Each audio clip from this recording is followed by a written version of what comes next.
பிதா, குமாரன், பரிசுத்த ஆவியாகிய கடவுளுடைய ஆமென். சிலுவை நமக்கு அன்பை போதிக்கிறது. சிலுவை தாழ்மையை போதிக்கிறது. சிலுவை கீழ்ப்படிதலை கற்றுத்தருகிறது. சிலுவை நம்மையே தியாகம் செய்வதை கற்றுத்தருகிறது. சிலுவை தியானம் நம்மை ஒவ்வொரு நாளும் நம்மை இழக்கவும் கர்த்தருக்கென்று வாழவும் ஏவுகிறது, நம்மை உற்சாகப்படுத்துகிறது. இரட்சகராகிய சிலுவை நாதர் இயேசு கிறிஸ்துவுக்குள் பிரியமானவர்களே, தமிழ் சுவிசேஷ லுத்தரன் திருச்சபை ஒரசவாக்கம் குருசேகரம் அடைக்கநாதர் ஆலயத்தின் ஆண்களும் பெண்களுமாகிய இளைஞர் இயக்கத்தினர் நடத்துகின்ற சிறப்பான இந்த தபசு கால அதிகாலை ஆராதனைக்கு உங்களை அன்போடு வரவேற்கிறேன். கர்த்தர் தாமே இந்த நாளின் ஆராதனையையும் ஒவ்வொரு நாளும் தபசு கால அதிகாலை ஆராதனைகளை நடத்துகிற நம்முடைய பல குருசேகரங்களின் இளைஞர் இயக்கத்தினரையும் ஆசீர்வதித்து காப்பாராக. ஆமென். ஜெபம். எங்களை அதிகமாக நேசிக்கிற நல்ல ஆண்டவரை மை ஸ்தோத்திரிக்கிறோம், துதிக்கிறோம் ராஜா. கத்தாவை இந்த லெந்து நாட்களில் கத்தாவை இந்த தின தியான கூட்டத்துக்காக கத்தாவை இளைஞர் இயக்கமாக நாங்கள் செய்கிற இந்த காரியத்துக்காக நமக்கு நன்றி செலுத்துகிறோம். எங்களுக்கு கிடைத்த இந்த வாய்ப்புக்காக நமக்கு நன்றி செலுத்துகிறோம் கத்தாவே. இது கத்தாவை இந்த வேலையில் கூட கத்தாவை தேவரை நாங்கள் ஏறெடுக்கிறதான இந்த சிறிய ஜெபமும் கத்தாவை வேத வாசிப்பும் கத்தாவை வழிபாடுகளும் கத்தாவை எல்லாவற்றையும் நீங்கள் ஆசிரித்து அநேகருக்கு கத்தாவை ஒரு பிரயோஜனமாக எடுத்து செல்லவும் நிற்கிறவை செய்ய வேண்டுமா கெஞ்சி முன்னாடி கேட்குறோம். இதற்காக ஏறெடுக்கிற ஒவ்வொரு விண்ணப்பங்களுக்கும் கத்தாவை எல்லா விதமான ஜெப விண்ணப்பங்களும் நீர் கத்தாவை ஆம் என்றும் ஆமென் என்றும் கேட்டு அறிய வேண்டும் என்று நாங்கள் மீட்புறம் ரட்சகர் இயேசு பார்த்து கேட்கிறோம். தேவனுடைய நல்ல பிதாவே, ஆமென். Yeah.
சங்கீதம் 37 அதிகாரம் 7-8 வசனங்கள்.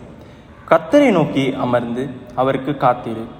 காரிய சித்தை உள்ளவன் மேலும் தீவினைகளை செய்கிற மனுஷன் மேலும் எரிச்சலாகாதே.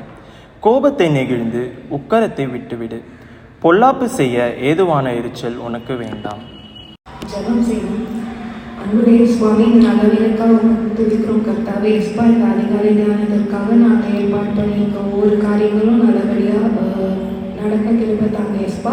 இதோ இங்கே கேட்க போகிற இந்த வார்த்தைகள் மூலமாக எங்கள் மனசில் பேசும் ஆசைப்பட்டீங்க, அவரை நடத்தின பலப்படுத்துங்க. கேட்டதையும் கேட்க மாதிரி யாவற்றையும் தந்து மகிமைப்படுத்தின இயேசு மூலம் கேட்கிறோம் எங்கள் ஜீவனில் நல்ல பிதாவே. ஆமென். கர்த்தருடைய பரிசுத்த நாமத்திற்கு ஸ்தோத்திரம். இந்த அதிகாலை தியானத்திற்காக நமக்கு எடுக்கப்பட்ட தலைப்பு பார்த்திங்கன்னா எரிச்சல் அடையாதிருப்பாயாக. ஸோ நம்ம லைஃப்பில் எரிச்சல் ஆகிறதுக்கும் கோபம் வர்றதுக்கும் சான்சஸ் வந்து நம்ம நிறைய ரீசன்ஸ்குள்ளே நம்ம சூழ்ந்திருக்கோம். இதில் வந்து நம்ம பார்க்க போகிற பைபிள் ரெஃபரன்ஸ் பார்த்திங்கன்னா சங்கீதம் 37, 7 and 8 வசனங்கள் தான். கர்த்தரை நோக்கி அமர்ந்து அவருக்கு காத்திரு. காரிய சித்தி உள்ளவன் மேல் தீவினைகளை செய்கிற மனுஷன் மேலும் எரிச்சல் ஆகாதே. கோபத்தை நெகிழ்ந்து உக்கிரத்தை விட்டுவிடு. பொல்லாப்பு செய்ய ஏதுவான எரிச்சல் உனக்கு வேண்டாம். இந்த 7ஆம் வசனத்தில் பார்த்தீங்கன்னா நம்மளுக்கு 2 காரியங்கள் சொல்லப்பட்டிருக்கு. ஒன்று வந்து காரிய சித்தி உள்ளவன் மேலும், இன்னொன்று வந்து தீவினை செய்கிறவர்கள் மேலும் எரிச்சல் ஆகாதே என்று. ஸோ ஃபர்ஸ்ட் ஒன் காரிய சுத்தி உள்ளவன் மேலும் அப்படிங்கிறது. காரிய சுத்தி உள்ளவன் அப்படிங்கிறவங்க யாருன்னா, அவங்க செய்கிற எல்லா காரியங்களும் வந்து என்ன காரியங்கள் செஞ்சாலும் அது வந்து ஆசீர்வாதமாக வாய்த்து கொண்டே இருக்கும். அவங்க என்ன செஞ்சாலும் அந்த காரியங்கள் எல்லாமே வந்து ஒரு ஜெயமாக, ஒரு வெற்றியாக தான் இருக்கும். அதில் வந்து எந்த ஒரு தடையுமே இருக்காது. ஸோ இவங்களை நம்ம பார்க்கும்போது நிறைய நேரங்களில் வந்து நம்மளுக்கு எரிச்சல் வந்திருக்கு, எரிச்சல் பட்டிருக்கும். அதெல்லாம் வந்துட்டு நம்மளுக்குள்ளே இருக்கிற ஒரு கெட்ட ஆவியின் கனி மாதிரி தான் நாம் அதை பார்க்குறோம். ஸோ இது எல்லாமே அவங்களுக்கு எல்லாமே நல்லதாக நடக்குது. ஆனால் நம்மளுக்கு வந்து நம்ம வந்து ஆண்டவரோட பாதையில் தான் உட்காந்துருக்கோம். ஆண்டவரை நோக்கி அவர்கிட்ட கேட்டு தான், அவரோட பிரசன்னத்தில் இருந்து தான் நம்ம எல்லா காரியங்களும் நம்மளுக்கு வாய்க்க பண்ணி நம்ம வந்து கேட்டிருக்கோம். ஆனாலும் வந்து நம்மளுக்கு எந்த ஒரு காரியமும் வந்து கரெக்டாக நடக்காமல் மற்றவங்களுக்கு அந்த காரியங்கள் நல்லபடியாக நடக்குது அப்படிங்கிறத பார்த்து நம்ம நிறைய எரிச்சல் ஆகிருப்போம். ஆனால் அந்த மாதிரி ஒரு மோஸ்ட் ஆஃப் த டைம்ஸ் நம்ம அந்த மாதிரி எரிச்சல் ஆனாலும் அந்த எரிச்சலின் குணம் வந்து நம்மளுக்குள்ளே இருக்கக்கூடாது அப்படிங்கிறத தான் ஆண்டவர் சொல்கிறார். ஸோ ஆண்டவர் சொல்கிறார் என்னன்னா, காரிய சுத்தி உள்ளவன் மேல் நீ எரிச்சல் அடையாது என்றும், அவங்களுக்கு என்ன நல்லது நடந்தாலும் அதுக்காக நம்ம வந்து ஸ்தோத்திரிச்சு ஆண்டவர்கிட்ட வந்து தேங்க்ஃபுல்லாக இருக்கணும் அப்படிங்கிறது தான் வந்து ஆண்டவர் நம்மளுக்கு சொல்கிறார். ஸோ இந்த எரிச்சல் நமக்குள்ளே இருந்துச்சுன்னா நமக்கும் அந்த ஆப்போசிட்டில் இருக்க அந்த பர்சனுக்கும் இல்லை அந்த ரிலேஷன்ஷிப் வந்து பிரேக் ஆகிறதுக்கான சான்சஸ் நிறையா இருக்குது. ஸோ அப்படி எதுவும் நடக்காமல் இருக்க நம்ம வந்து கர்த்தரை நோக்கி அவர்கிட்ட இருந்து காத்திருந்து நம்மளோட காரியங்களை வாய்க்க செய்யணும்.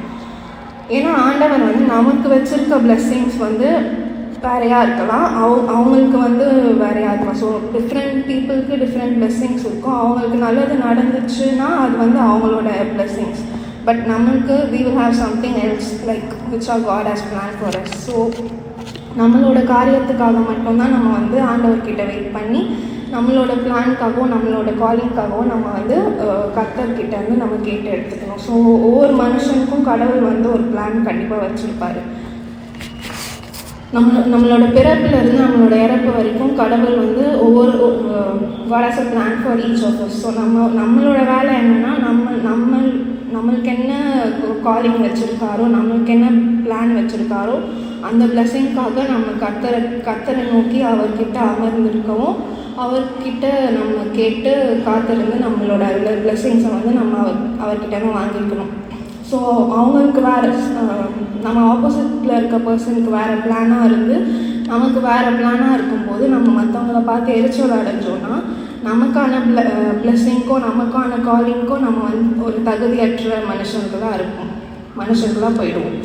ஸோ இதுக்கான ஒரு பைபிள் ஸ்டோரியை நான் எடுத்து எக்ஸாம்பிளாக சொல்லணும்னு நினைக்கிறேன். அது வந்து நம்மளோட சவுலோட லைஃப் தான் இதுக்கு ஒரு பெஸ்ட் எக்ஸாம்பிள். பைபிளில் வந்து 1 சாமுவேல் 18ஆம் அதிகாரம் 7லிருந்து 9 வசனங்கள் பார்த்தீங்கன்னா, அந்த ஸ்திரீகள் ஆடி பாடுகையில் சவுல் கொன்றது 1000, தாவீது கொன்றது 10000 என்றும் முறையாக பாடினார்கள்.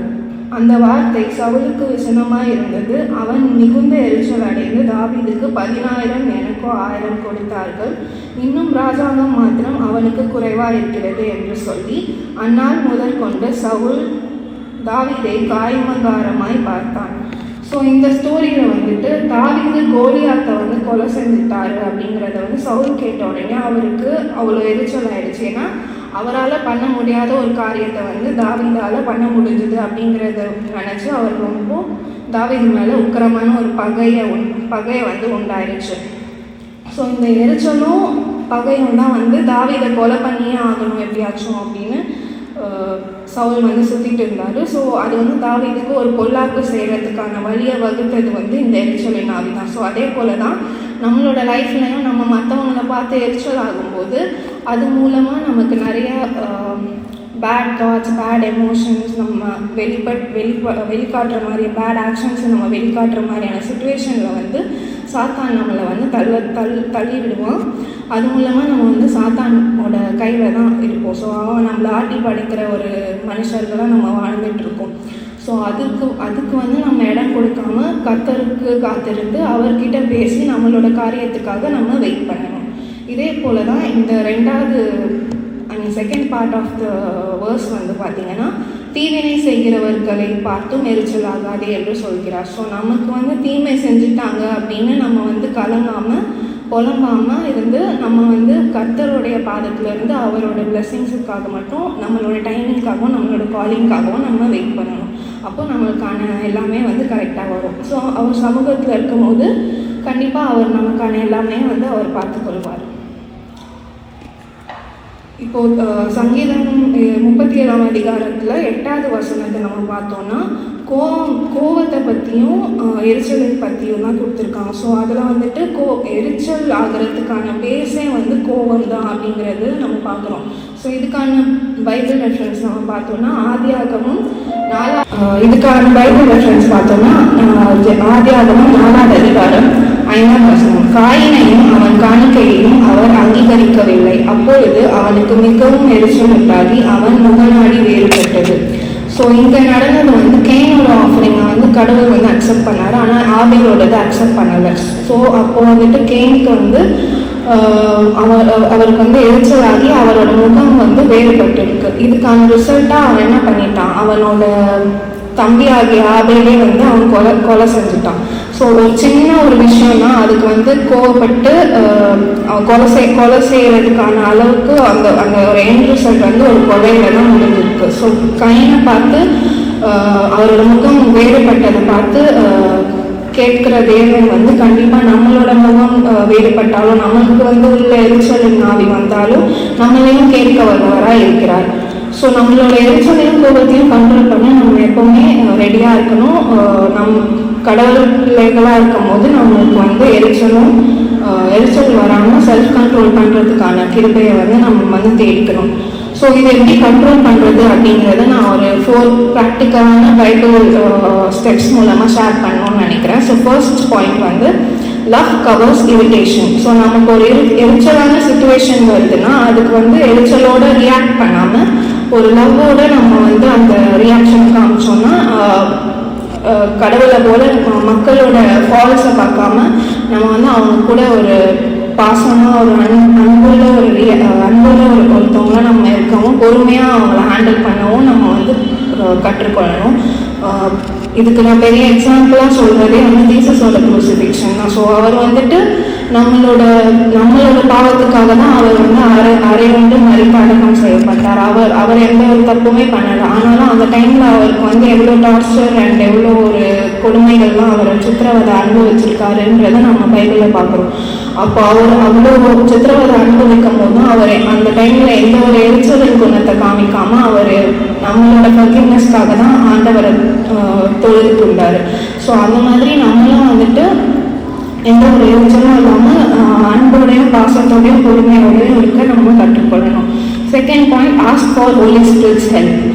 பரிசுத்த ஆவியானவருடைய கிருபையும் தயவையும் நம்ம பெற்றுக்கொள்ளணும். நம்மளுடைய கலாத்தியர் 5ஆம் அதிகாரம் 22-23 வசனங்கள்ல நம்மளுக்கு வந்து 9 ஆவியின் கனிகள் நம்மளுக்கு கொடுக்கப்பட்டிருக்கு. சொல்ல joy, peace, patience, kindness, goodness, faithfulness, gentleness and self-control. So இது 9 ஆவியின் கனிகள் நமக்குள்ள இருந்தால் நம்மளுடைய எரிச்சலின் குணம் வந்து அடங்கிடும். லைக் பேஷண்ட்டாக நம்ம வந்து ஒரு சுச்சுவேஷன் ஹேண்டில் பண்ணுறதுக்கு நம்ம வந்து கற்றுக்கொள்ளணும். ஸோ ஒரு ஸ்பார்க் ஆஃப் த மூமெண்ட்ல நம்ம வந்து ஒரு கோபத்தை வந்து வெளிக்காட்டுறோம். அந்த ஒரு மூமெண்ட்ல நம்ம வெளிக்காட்டாமல் அந்த ஒரு மூமெண்ட்டுக்கு நம்ம பாஸ் பண்ணி ப்ரே பண்ணி கடவுள்கிட்ட இருந்து அந்த பேஷன்ஸையும் நம்ம பீஸையும் நமக்குள்ள வரத்துக்காக நம்ம வந்து கடவுளை வேண்டிக்கிறோம். தேர்ட் பாயிண்ட் வந்து ஸ்பீக் வித் ஜென்டில்னஸ். நம்மளை வந்து யாராச்சும் இரிட்டேட் பண்ணுறாங்க, இதை ஒரு மாதிரி எரிச்சல் மூட்டுற மாதிரியான செயல்கள் காமிக்கிறாங்கன்னா அதுக்கு நம்ம ஹார்ஷாக ரியாக்ட் பண்ணாமல் ஜென்டலாக ரெஸ்பாண்ட் பண்ணணும். நம்மளுக்கு ஒரு சாஃப்டான ரியாக்ஷன்ஸ் கொடுக்கறதுக்கு நம்ம வந்து கேட்டுக்கணும். அப்போ வந்து நம்மளோட ஹார்ட்ஸ்லேயும் ஒரு காம்னஸ் இருக்கும், மற்ற அந்த ஆப்போசிட்டில் இருக்க பர்சன்ஸ்க்கும் வந்து ஒரு காம்னஸ் இருக்கும். Lastly practice gratitude. நம்மக்கிட்ட என்ன இருக்கோ அதை வச்சு நமக்கு என்ன கிடைக்குதோ அதை வச்சு நம்ம வந்து தேங்க்ஃபுல்லாகவும் கிரேட்ஃபுல்லாகவும் கடவுளுக்கு இருக்கணும். அப்போ நம்மளோட எரிச்சல்னாவே நம்மக்கிட்ட இல்லாமல் போயிடும். ஸோ இந்த 4 பாயிண்ட்டையும் நம்ம வந்து நம்மளோட லைஃப்பில் இன்க்ளூட் பண்ணிட்டு நம்ம இருந்தோம்னா நம்மளுடைய எரிச்சலினாவையும் கோபத்தின் குணமும் நம்மளால் கண்ட்ரோல் பண்ண முடியும். Self control is very important. கடைசியாக ஒரே ஒரு ஸ்டோரி மட்டும் ஷேர் பண்ணிக்கிறேன். ஒரு சின்ன பையன் இருந்தானா, அவனுக்கு வந்துட்டு ரொம்ப கோபமும் எரிச்சலின் குணமும் நிறையா இருக்குது. ஸோ அவனோட அப்பா வந்து அவன்கிட்ட வந்து ஒரு பேக் ஃபுல்லாக ஆணியும் ஒரு சுத்தியும் கொடுத்து, உனக்கு எப்போல்லாம் கோபம் வருதோ அப்போ வந்து அவங்க வீட்டுக்கிட்ட ஒரு ஃபென்ஸ் இருக்குமா, அந்த ஃபென்ஸில் ஒரு ஆணியாக வந்து அடிக்க சொல்லியிருக்காரு. இவனும் வந்து கான்ஸ்டண்ட்டாக அந்த காரியத்தை வந்து செஞ்சுருக்கான். கோபம் வரும்போதெல்லாம் அந்த ஆணியை அடிச்சிருக்கான். டே பை டே அவனுக்கு போக போக அவனுக்கே வந்து ஒரு கில்ட் ஆயிருக்கு. என்னன்னா அந்த ஃபென்ஸில் வந்து நிறைய ஆணிகளை பார்த்துட்டு அவனே வந்துட்டு அவனோட ஆங்கரை வந்து கண்ட்ரோல் பண்ண ஆரம்பிச்சிட்டான். ஸோ அதை பார்த்துட்டு அவங்க அப்பா வந்து திரும்பியும் நீ எப்போலாம் வந்து இந்த கோபத்தை கண்ட்ரோல் பண்ணுறியோ அப்போ வந்து இந்த ஃபென்ஸ்லேருந்து ஒரு ஆணியும் ரிமூவ் பண்ணிவிடு அப்படின்னு சொல்லியிருக்காரு. ஸோ இன்னும் எல்லாத்தையும் முடிச்சு அந்த ஃபென்ஸை பார்த்து அவங்க அப்பா சொன்னாராம், கோபம் வந்து நீ எக்ஸ்பிரஸ் பண்ணிட்ட, ஆனால் அந்த ஆணியோடைய அடையாளம் வந்து இன்னும் அங்கே தான் இருக்குது. ஸோ அதனால நம்ம வந்து ஒருத்தவங்ககிட்ட நம்ம கோபத்தை பார்த்து கோபத்தில் நம்ம நிறைய எக்ஸ்பிரஸ் பண்ணிடுறோம், நிறைய ஹர்ட் பண்ணுற மாதிரியான ஃபீலிங்ஸ் நம்ம கொடுத்துட்றோம். ஆனால் அதுக்கு பின்னாடி வந்து எவ்வளோ அவங்க கஷ்டப்படுவாங்க, அந்த ஒரு வலியை வந்து எப்படி இருக்கும்னு வந்து நம்மளுக்கு தெரியாது. ஆனால் அது இருந்துகிட்டே தான் இருக்கும். நம்ம வந்து ஒருத்தவங்கக்கிட்ட நம்ம வந்து தப்பு பண்ணிட்டோம்னாலும் அவங்கக்கிட்ட நம்ம சாரி கேட்டுருவோம். ஆனாலும் அந்த ஒரு ஹர்ட்டும் அந்த ஒரு டேமேஜும் வந்து அந்த ரிலேஷன்ஷிப்பில் அப்படியே தான் இருக்கும். ஸோ நம்ம வந்துட்டு கோவத்தை கண்ட்ரோல் பண்ணி எரிச்சலை கண்ட்ரோல் பண்ணோம்னா நம்மளுடைய லைஃப்பும் நல்லாயிருக்கும். நம்ம கடவுளின் பிள்ளைகளாக எந்த ஒரு சுச்சுவேஷன் வந்தாலும் ஜீசஸ் ஒரு எக்ஸாம்பிள் ஆஃப் பேஷன்ஸ் அப்படின்றத நம்ம எடுத்து நம்மளும் வந்து பேஷண்ட்டாகவும் ஒரு பீஸ்ஃபுல்லான லைஃப்பை வாழறதுக்கான கிருபையை கடவுள் தருமாறு கர்த்தர் தாமே துணை செய்வாராக. துதிகளின் மத்தியில் வாசமாக இருக்கிற அன்பின் பரலோக பிதாவே, அப்பா ராஜா என்று கூப்பிடத்தக்கதான ஒரு புத்திர சுவிகாரத்தை எங்களுக்கு கொடுத்ததுக்காக நன்றி அப்பா. ஏசப்பா, எங்கள் 2-3 பேர் இருக்கும் மத்தியில் நான் வாசம் என்று கொடுத்த தேவன் எங்கள் கூட நீங்கள் இப்போ இருக்கிறீங்கன்னு நாங்கள் நம்பிக்கிறோம், விசுவாசிக்கிறோம். ஏசப்பா, இன்னைக்கு எடுத்த ஜபமாக இருக்கட்டும், ஏசப்பா இன்னைக்கு எடுத்த உங்களோட வார்த்தையாக இருக்கட்டும், எங்கள் கூட நீங்கள் இருந்ததுக்காக கூடான கொடை நன்றி. ஏசப்பா, பிறரிடத்தில் நான் அன்பாக இருக்கிறதுக்கும் சமாதானமாக போகிறதுக்கும் பிறரிடத்தில் எந்த விஷயத்துக்காகவும் நாங்கள் சண்டை போடாதபடிக்கு ஒரு சமாதானத்தை நீங்கள் எங்கள் வாழ்க்கையில் நீங்கள் கொடுக்க போகிறீங்க என்று நாங்கள் நம்பிக்கிறோம், விசுவாசிக்கணும் அப்பா. இந்த லென்த் டேஸ்லையும் ஏசப்பா உலக பிரகாரமான விஷயத்தில் அநேகர் இருந்தாலும் ஏசப்பா எங்களை நீங்கள் தெரிந்தெடுத்துக்கொண்டு இந்த இடத்துல நீங்கள் நிற்க வைத்ததுக்காக கொடான கொடிய ஸ்தோத்திரம் ஏசப்பா. ஏசப்பா, உங்களோட சிலுவை பாடல்கள் முன்னிட்டு ஏசப்பா நீங்கள் செய்த அனைத்து விஷயத்தையும் நாங்கள் நினைத்து கொண்டு எங்கள் வாழ்க்கையை நாங்கள் வாழ நீங்கள் எங்களுக்கு கிருபைத்தாங்க ஏசப்பா. மீதி இருக்க ஆண்டுங்கள் ஏசப்பா உங்களுடைய வார்த்தையும் உங்களுடைய ஜபத்திலையும் நாங்கள் நடத்த நீங்கள் எங்களுக்கு கிருபைத்தாங்க. எங்களை காத்துக்கொள்ளுங்க, வழிநடத்துங்க, ஆசீர்வதிங்க. மீட்பர் பாதம் படைந்து கேட்கிறேன் என் ஜீவனல்ல பிதாவே சுவாமி. ஆமென்.